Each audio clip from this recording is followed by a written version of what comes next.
Каира и до Гренландии, закованной во льдах. И на экваторе звенели балалайки, и шел по глобусу наш русский пляс. Российской кухней славились хозяйки, над миром плыл шаляпиновский бас. А к небу поднимались наши храмы, тянулись к звездам русские кресты. Лечила водка ностальгии раны, в минуты радости и в дни тоски. И часто оскорбления сносили за темные дела наших вождей. Но, презирая их, мы Родину любили и были преданы и верны ей. Прошли года, и пронеслись стихии. Шум кривотолков медленно умолк, и можем смело мы сказать России, что перед ней исполнили свой долг. My name is Raymond Zivitz. I came with my parents in 1949. My name is Raya Zivitz. We came to Australia in 1949. We were refugees. We were called stateless people. We had no state because my parents were running away from communism. My name is Helen Moore. My maiden name was Pajadaev. I came as a refugee to Australia in 1951, first to the refugee camp in Bonnegillane at Albury, and then later through a series of refugee camps to Adelaide. My family was very oriented towards the church, and the church in Adelaide in the early 1950s was the pivot of growing Russian community in Adelaide. Меня зовут Протерей Владимир Дедюкин. Я настоятель этого прихода. Был назначен в Аделаиду 1989 года. My name's Father Paul Tokarev. I'm the Reverend Deacon of the St Nicholas Parish in Wayville, Adelaide, South Australia. I've been serving in that capacity for over 5 years. My name is Natalie. In English, it's Natalie Stanko. In Russian, it's or formally Natalia Vasilyevna Stanko. So I was born here in Australia from Russian-Ukrainian parents, and I've been involved in the church for most of my life. But in particularly when I was 19, I was invited to join the church choir, and this is where the choir sings. I'm Ksenia Meissner. It is my married name. I was born von Sabler, and I came to Australia when I was 11 years old with my mother and my stepfather, and I have a younger brother. After a war-torn Germany and lived in a refugee camp for 6 years, and of course coming to this country was like paradise. It really was like paradise. It was magnificent. We thanked God every day, and I still do, that we came to this wonderful country. My name is George Burkholz. I'm born to a family of immigrants that came out after World War II. My father was Latvian, and on my mother's side, Russian-Ukrainian family, and growing up largely influenced by my mother and grandparents. I grew up in the Russian Orthodox traditions, or Orthodox traditions. Мое имя Флавий Федорович Адунов. Я Дина Ужигаева. Я родилась в Китае. Приехала в Австралию в 1984 году. Мое имя Евгения Губина. Я приехала сюда из Маньчжурии, из города Харбина. One of the things I've learnt about Russians, wherever they go, certain Russians, one of the first things they want to do is build a church. Their faith is part of their essence, it's the core of their being. Eventually, people got together, bought this block of land, built the church out the back here in the position it is as a temporary church, a Russian school behind the temporary church, which has been replaced since, and everything was positioned to be able to let us build a permanent church as resources became available. The church is small and has a very cosy feel, but there are also a few physical reasons as to why it is the size it is, because there's just enough room, I think, on the eastern side for a car to get through, and then there's like a walkway on the western side. And the people here really wanted to follow the traditions, so we bought the church was built as a traditional 14th, 15th centuries Novgorod style church. People went to the effort of making sure the altar would face to the east, like a traditional Orthodox church should. And through the 60s and early 70s, the church was built with voluntary labour, where effectively everybody of my generation, their grandparents and parents, were building the church using voluntary labour on literally every Saturday for, let's say, round figure 10 years. With the most beautiful church we have in Australia, it is proportion and also its iconography. So it's a magnificent, beautiful, beautiful building. The Orthodox Church has a missionary component, in the sense that we don't hide under a rock. So we have the church is obviously very Russian looking, and also from the external view, that there are the domes, the cupola, there are crosses. So that's something that you don't see in normal sort of Australian type architecture, for one.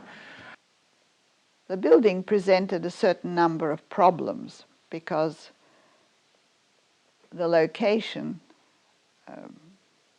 I don't know the details of how the land was obtained, who from or whatever, but the records must exist somewhere in council, obviously. One of them, I think, was Raymond, his auntie, Ekaterina Ignatievna. Well, the church was located in 20 Byron Place City, right in the centre of the city. And the people that started the church was mainly my auntie, Catherine, and then mother helped her. Right at the beginning, after the Whitmore Square Church, she started to look for land, and she found this land on Green Hill Road and brought it before a meeting, and they decided yes.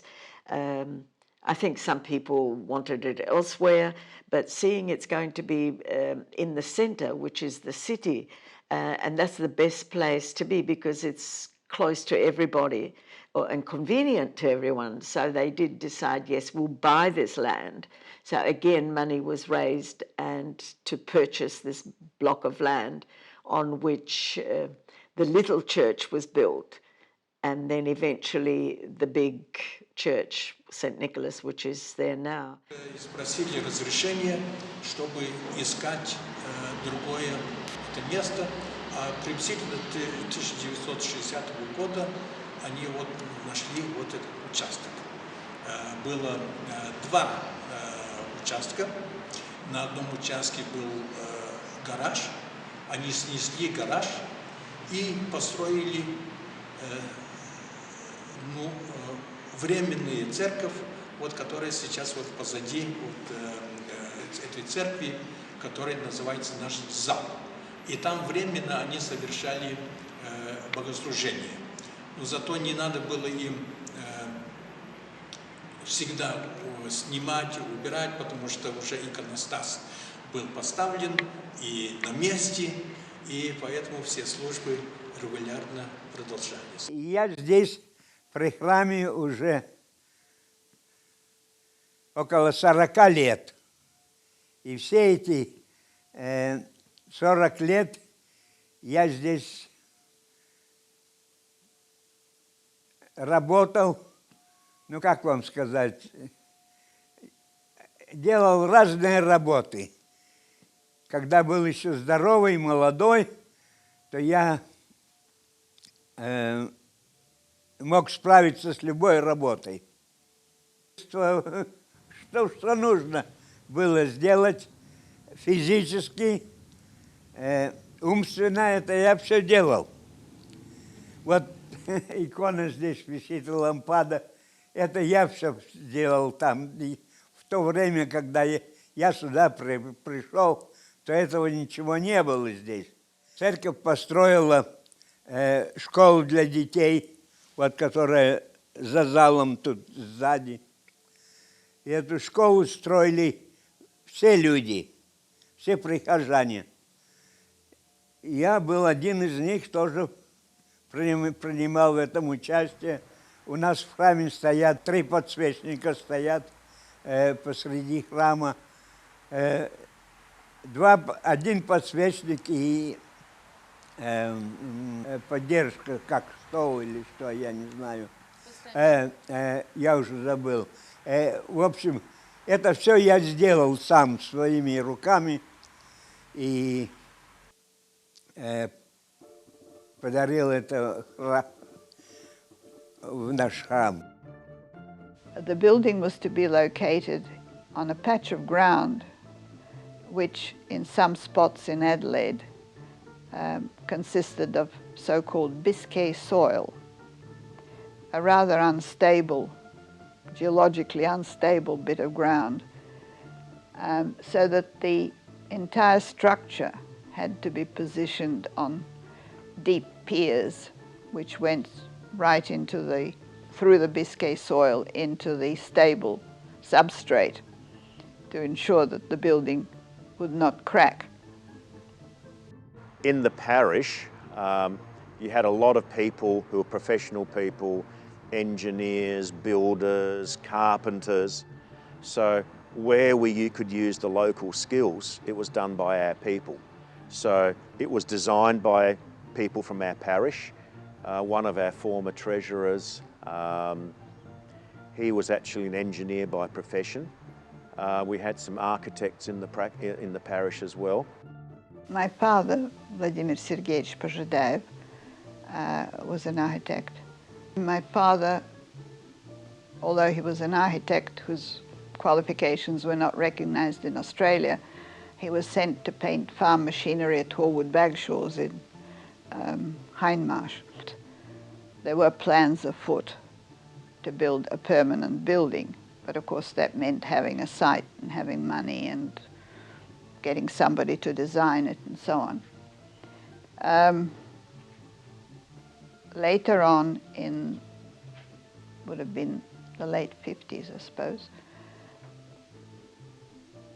a contest was, a competition was set up for people to submit designs for a church in Adelaide.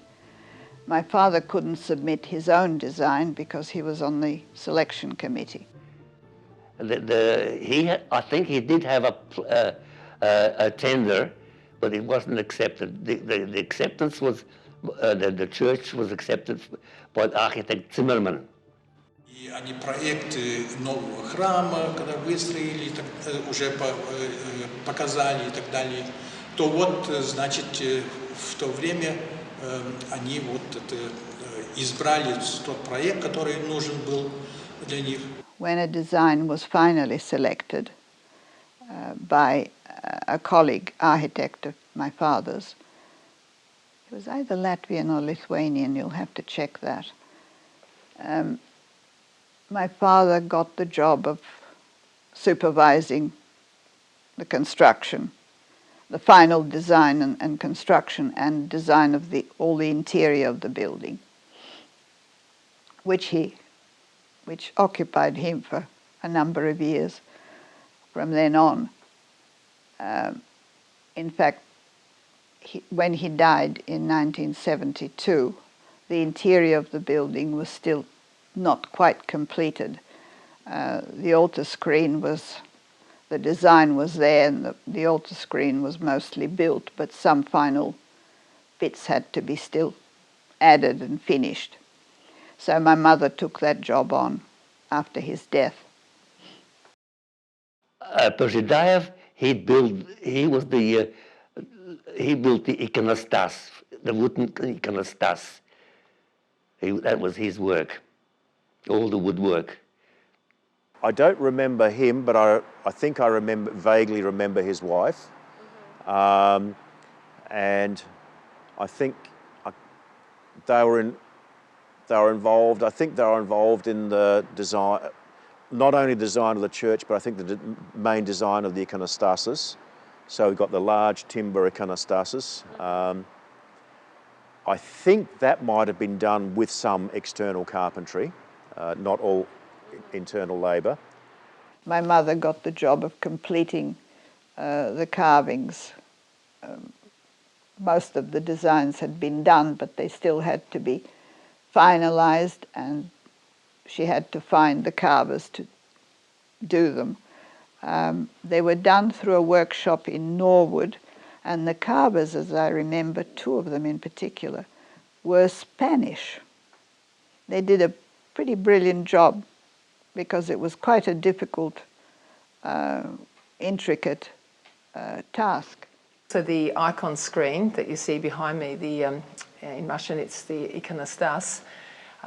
It's very warm because there's a lot of carved timber in it, but it's not particularly in a Russian style. Russian icon screens are usually much taller and narrower, whereas this one is a wide one and it's more in the Greek style.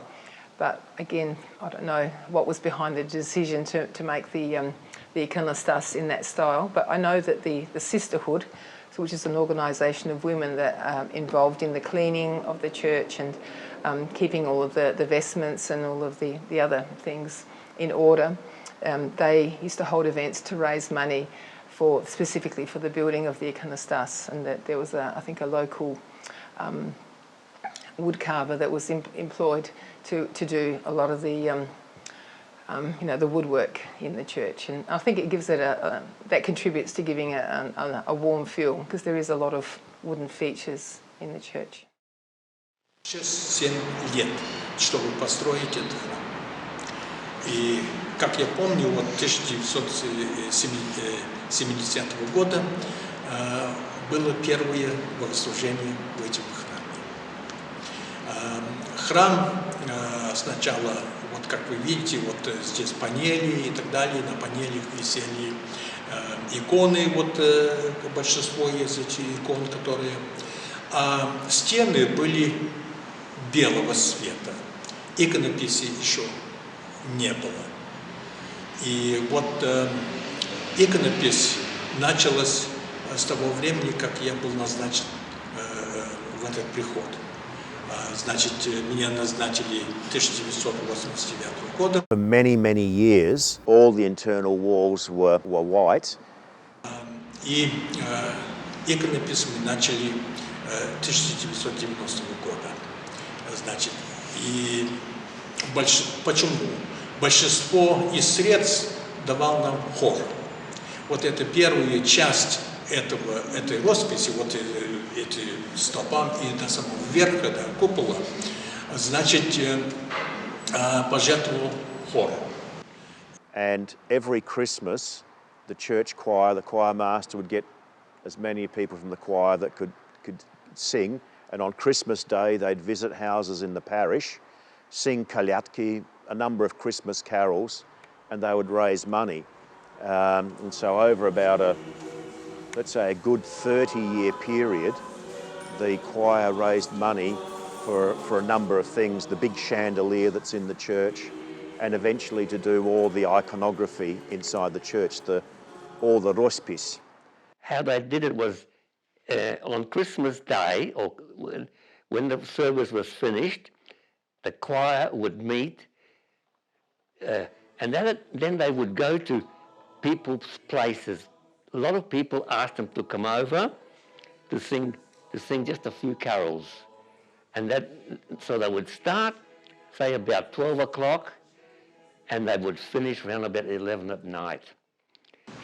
Значит, работа была, иконописи проводилась одной нашей русской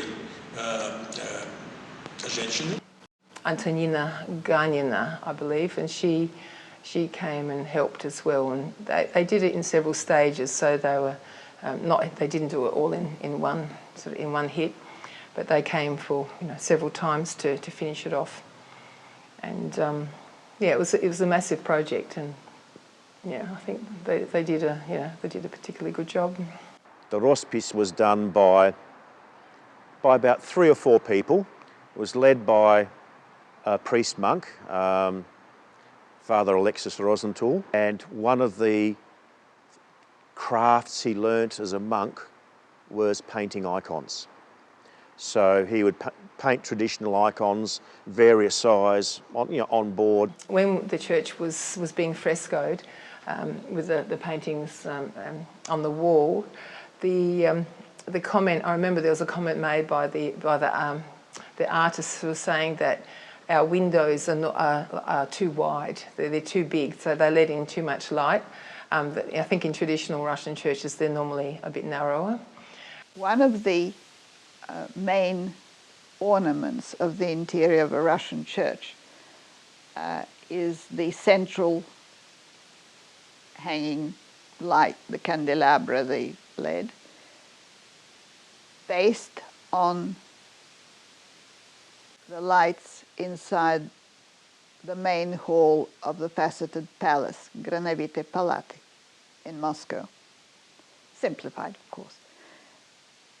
However, unfortunately, it was never built in his lifetime, and then eventually they just bought a ready-made Greek one it was imported from Greece.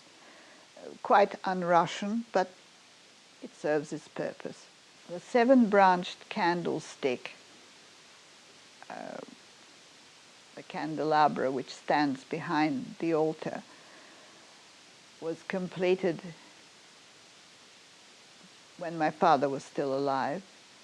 He designed it, and it was cut out of thick duraluminum, but it then had to be given a textured surface, a hand-hammered textured surface. This textured surface was provided by a gentleman who was a Russian doctor, who was conscripted as a field surgeon during the Second World War into the Russian army. He was wounded, and as a result of his wound, he ended up with one leg shorter than the other because a piece of bone had to be cut out. Being an extremely good-looking man and slightly vain, I suppose, he decided that he didn't want to go limping for the rest of his life. So he took the chance of having his other leg shortened to match. When he returned from the war, his mother said, "Whatever's happened? My son is shorter than he used to be." Obviously, he'd lost about 5 centimeters in height as a result. His story in itself is rather fascinating. His surname was Bassiani. Bussiani. It got shifted around in various ways in Australia. When he arrived in Australia, he first worked as a janitor in the Adelaide Hospital because his qualifications were not recognized. His mother, Varvara Artemievna Bassiani, came from a noble family in Georgia.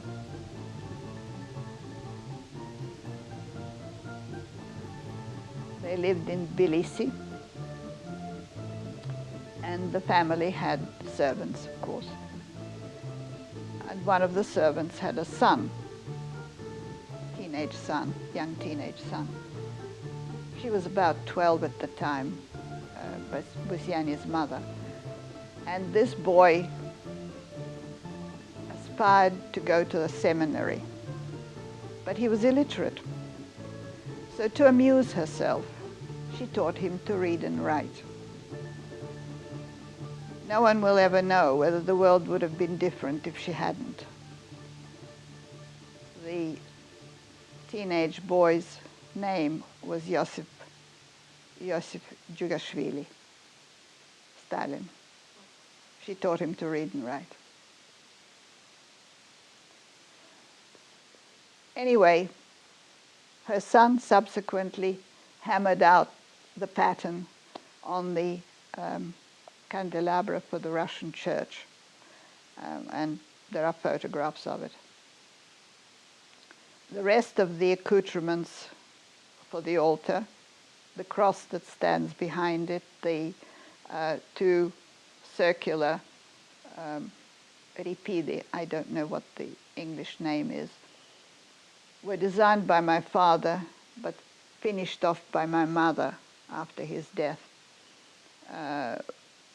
They're in flat aluminium, cut out of flat aluminium, with an embossed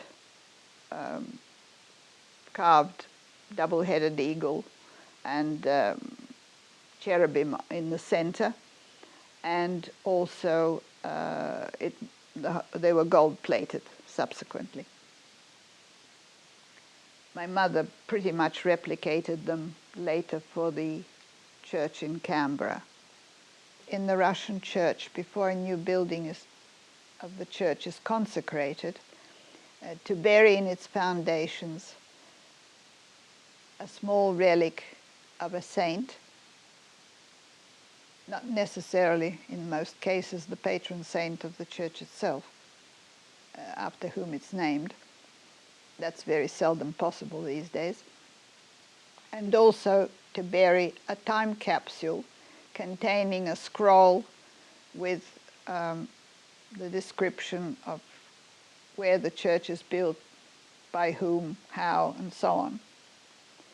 This was done in Adelaide, of course, so that there is a small hole was chiseled into the foundation. I dug that out behind the altar, and in it were buried in a little silver box a fragment of the remains of Saint Juliana, Duchess of Alshans. And one of our former staristas, a guy called, forgotten his patronymic, Ioan Nichiporenko, he was already in his late 60s. He actually tied the cross onto his back and climbed up the scaffolding and climbed up at the cupola and mounted the cross, the main cross, on the cupola himself. A lot of volunteers, of course, had to take part in building the church, both in the straight-out labouring part and also in keeping the labourers happy and fed. Quite a lot of young people took part as well, sometimes just simple things like shifting bricks from the ground up onto the scaffolding platforms for the bricklayers to lay them. My grandmother was telling me stories about what was happening on the Saturdays. So you had various ladies and babushki. They'd be cooking borscht and various food in their homes on a Saturday morning, and very few of the people at that time had their own cars in the 60s. So they'd be coming with kastrulik, big dishes full of borscht on public transport. They'd be catching buses and trains, and even from my grandmother's place, it was 2 buses to get to church. And they'd bring the food for the people who were working here on Saturday. They'd have lunch and then just keep on going, and then probably stop in time for the evening service on Saturday nights. My father and my older brother were 2 people that volunteered on building the church, and we had a bit of a tradition that Saturday mornings my father would drop my mother and myself off in the car at the Central Market to do shopping, and then he would come here with my older brother and they would work, and then my mother and I would walk through the parklands to meet up here, and then we'd have some lunch and then we would all go home together. Mainly on Saturday mornings. My mother and my stepfather, they also were a part of this working bee, because they used to bring lunch, prepare something at home. My stepfather was a very, very good cook. He was Hungarian. And they used to bring, you know, this beautifully prepared lunch. And as for the ladies' auxiliary, they took turns in groups of 2 or 3 to provide meals, usually on a Saturday when the volunteers came to the site to work. Rather a delightful practice, because some of these ladies, many of these ladies, unlike my mother, I must admit, were excellent cooks. And there was probably a tiny bit of rivalry in terms of presenting the most spectacular dishes. One suspects slightly that some of the people, some of the volunteers who came to work on these Saturdays might have done so out of, shall we say, not entirely theological concerns, more in terms of the meals they were anticipating. On Sundays, when they did have church services, the ladies, everyone participated, but they sewed aprons, and little babies' clothes were crocheted, and pirashki were made, and they organized lunches, anything to raise money. There's a lunch after the service, so everyone would come. They had barbecues, and this is while they were still in the little church. To raise money for the big one that we were having. So they all worked really hard, especially Raymond's parents, and there were many, many others that, and from that it grew. There was no other help. It was that. Catherine was always part of, she made it her business to be, not in charge of the church, but she was always on the forefront of what is happening and what should we do next. Very interested in, she was a forthcoming lady, a very strong lady actually. No one that you would want to cross. Мы в Австралию приехали в 1961 году. И, помогали в церкви. Как все, помогали. Там, значит, стряпали, пирожки продавали, это деньги собирали. Приходилось, нам всем, все люди помогали. It was all voluntarily done, and so we have this quaint, wonderful church on Green Hill Road, yes. Стараемся так, как бы сказать, веру православную поддерживать и сами себе душу успокаивать. Ну и вот так мы и живем, как родители жили православной верой, и так и мы продолжаем, и так мы продолжаем. Что, если что-нибудь тяжело, помолишься, вроде тебе легче делается. Так, в церковь ходим, потому что облегчение души, и, как говорится, готовимся к загробной жизни, как говорится. Нужна, если вы веруете, что в конце концов ваша душа найдет где-то какое место, там где-то выше. Да, и поэтому мы верим в Бога. В церкви я работаю уже 20 лет, старшей сестрой. Я служу для церкви, убираю церковь, готовлю, на кухне работаю. Кто в церковь хочет прийти, нет, каждый должен сам себя знать. Я по своему желанию. I've been involved in decorating the church and just following following the traditions that we've basically inherited from our grandparents, and similarly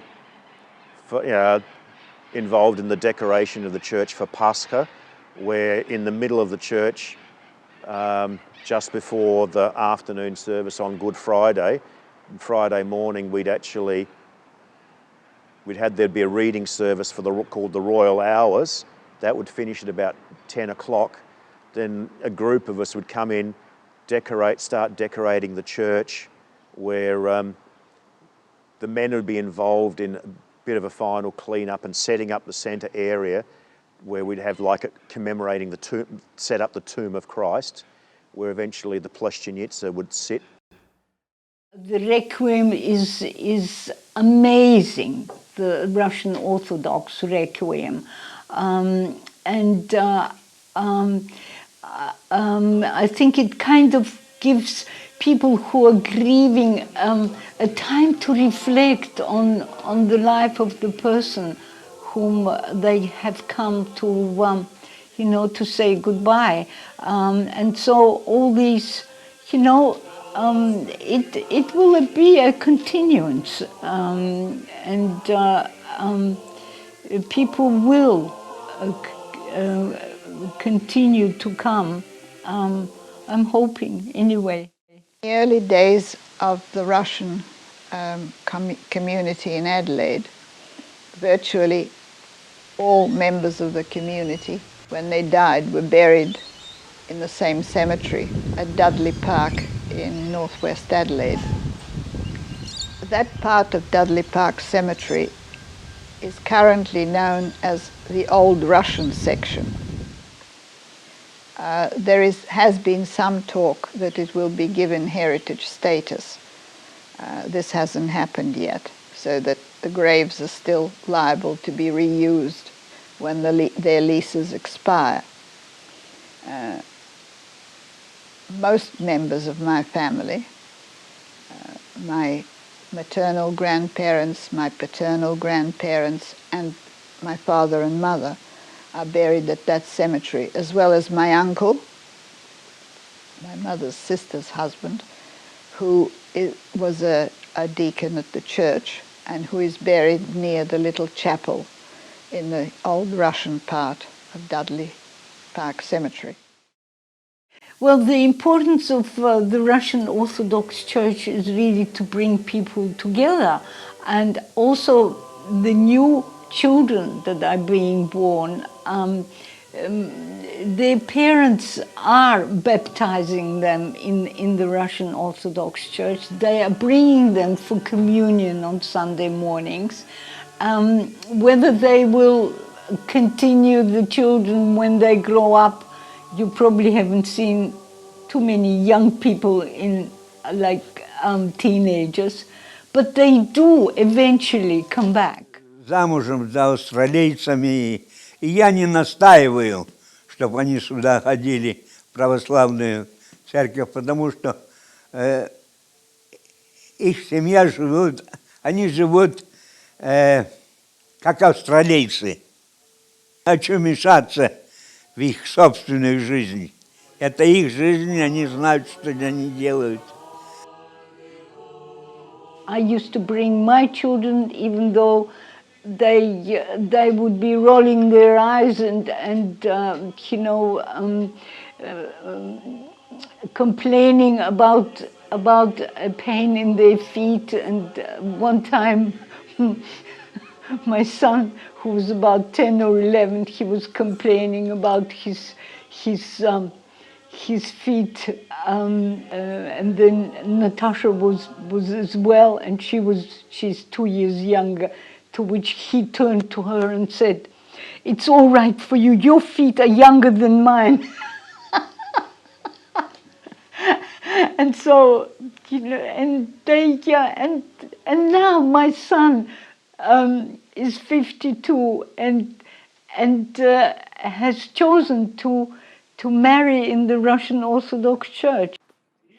Everything's set up to create a prayerful atmosphere and create that otherworldly feel, that spiritual feel.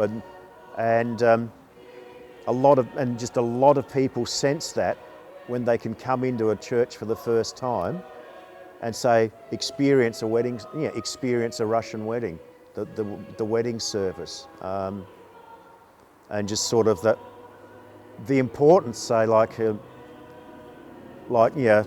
Orthodox people put on a wedding.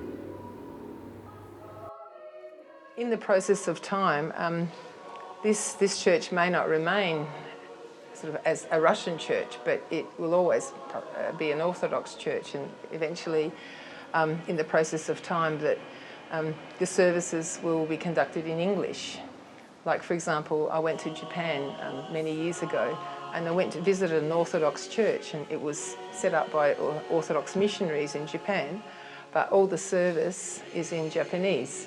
Even though the singing, I could recognise all the melodies because it's the same melodies we sing, but they've just put Japanese words to it. So I think over the process of time, things evolve, and I know this is what I see sort of happening here. So I think the roots are there, but where it evolves to, well, it's hard to say. Why the church was set up? Basically, the people that came, our Russian people that came out from Russia wanted to preserve their faith. Once upon a time, the thought was the church abroad would be used as a shell to preserve our Orthodox Christianity in the way the Russian people normally worshipped, and that in the hope that one day Russia would be free of communism and the faith would be able to come back. But as we all know, that you can't take the Christian faith away from the Russians. That everybody who stayed behind in Russia, that the truly devout people found a way of keeping their faith. And since Perestroika, we've seen that all the wonderful restoration work that's been going on, and that the church abroad eventually reunited with the Russian church back in the homeland. So we still maintain the old Church Slavonic as a language that we serve in, and we have our service books, which are all in Old Church Slavonic.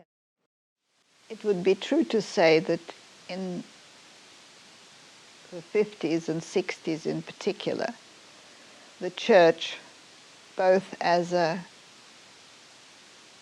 building and as a concept, was the central unifying factor for the Russian community in Adelaide.